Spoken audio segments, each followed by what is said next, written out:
নমস্কার বন্ধুরা, উর্মির রান্নাঘরে আপনাদের স্বাগত। আমার আজকের রেসিপি তালের ফুলুরি। আসুন তাহলে দেখে নেওয়া যাক আজকের এই ভিডিওটি। তাল ফুলুরি বানানোর জন্য প্রথমে একটা তালকে ভালো করে পাল্পটাকে বের করে নিতে হবে তালের থেকে। তারপরে পাল্পটাকে মেরে নিতে হবে একটা কড়াইতে। তালের রসটাকে মেরে নিতে হবে।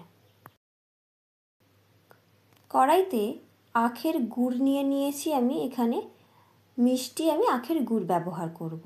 কড়াইতে তাই আখের গুড় নিয়ে নিয়েছি 300 গ্রাম মতন। আখের গুড়টাকে আগে আগুনেতে গলিয়ে নিচ্ছি, জাল দিয়ে নিচ্ছি। আখের গুড়টা পাতলা হয়ে গেলে তখন ওই তালের পাল্পটা এর মধ্যে ঢেলে দিচ্ছি।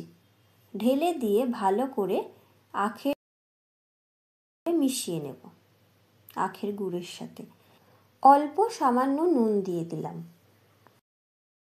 গুড়ের সাথে তালটাকে আমার মেশানো হয়ে গেছে, রসটাও অনেকটা কমে গেছে।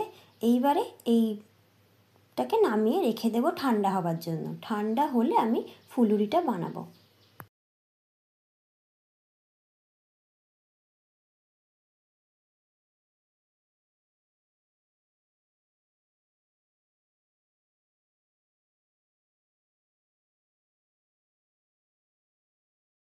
ঠান্ডা হয়ে গেছে। এবারে আমি এর মধ্যে কিছু উপকরণ দিয়ে দেব।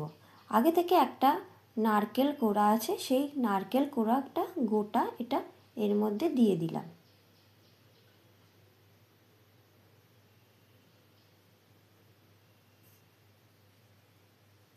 চাল গুঁড়ি দিয়ে দেব, 4 চামচ মতন চাল গুঁড়ি দিয়ে দিলাম।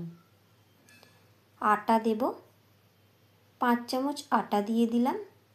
এইবারে সামান্য একটু বেকিং সোডা দেব, দিয়ে ভালো করে এবারে এই তালটাকে ফ্যাটাতে হবে, স্মুথলি করে ফ্যাটাতে হবে। যত স্মুথ ফ্যাটানো হবে তত তালের ফুলুরিগুলো অসাধারণ দেখতে হবে, খেতেও হবে ভালো, নরম হবে।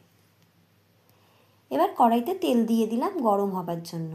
ভালো করে এবারে তালের ব্যাটারটাকে ভালো করে ফ্যাটাতে হবে। এই যে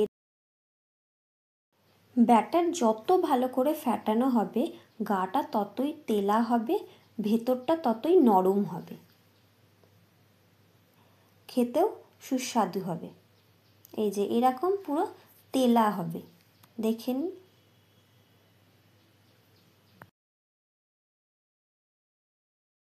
এরপরে আঙুলে করে করে টেনে নিয়ে 3 আঙুলের সাহায্যে এই ফুলুরিগুলোকে কড়াইয়ের তেলের মধ্যে দিয়ে দিতে হবে। দিয়ে আঁচটাকে কমিয়ে রাখতে হবে।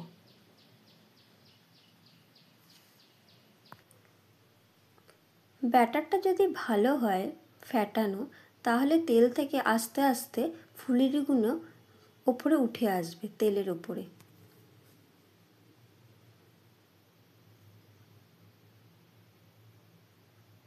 আমার সব কটা ফুলুরি দেওয়া হয়ে গেছে তেলেতে। এবারে ভালো করে এপিট ওপিট একটু আঁচটাকে মিডিয়ামে রেখে ভালো করে ভেজে নিতে হবে। দুপিট আমার ভাজা হয়ে গেছে ফুলুরি। এই যে গাটা কেমন সুন্দর তেলা হয়েছে এবং নরমও হয়েছে, ভেতর খুব সফট হয়েছে।